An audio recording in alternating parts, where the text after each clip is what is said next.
দুর্গাপূজায় নিরাপত্তা নিয়ে কোনো ঝুঁকি নেই বলে জানিয়েছেন পুলিশ মহাপরিদর্শক মোহাম্মদ মইনুল ইসলাম। বলেছেন, এবছরও নিশ্চিন্তে পুজো উদযাপন করতে পারবেন সনাতন ধর্মাবলম্বীরা।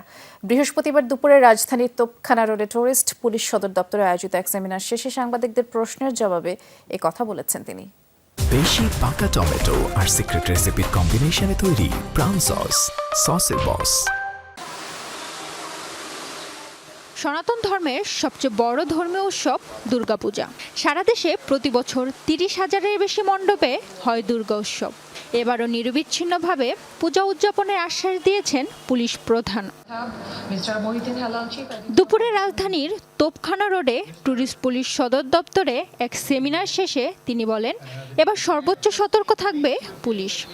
এই উৎসবটা অত্যন্ত শান্তিপূর্ণ হবে এবং এখানে হিন্দু সনাতন ধর্মাবলম্বী যারা তারা এটাকে একবারে পুরোপুরি নিরাপত্তার সঙ্গে তাদের ধর্মীয় সাড়ম্বরে সেটি পালন করবে এবং বাংলাদেশ পুলিশ সেখানে পূর্ণ নিরাপত্তা দিবে। তবে আমরা নিরাপত্তার জন্য কোনো ছাড় দিতে চাই না।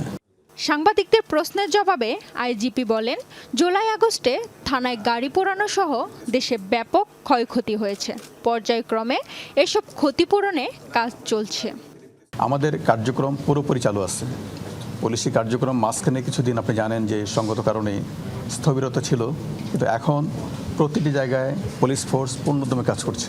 প্রতিটি জায়গায়, প্রতিটি জেলা, প্রতিটি থানা, প্রতিটি প্রত্যন্ত এলাকায়। বাংলাদেশের পর্যটন শিল্পকে টেকসই করতে পুলিশের পাশাপাশি স্থানীয় জনগণকে সহায়তার আহ্বান জানান আইজিপি। সৌরভী সায়দা, যমুনা নিউজ, ঢাকা।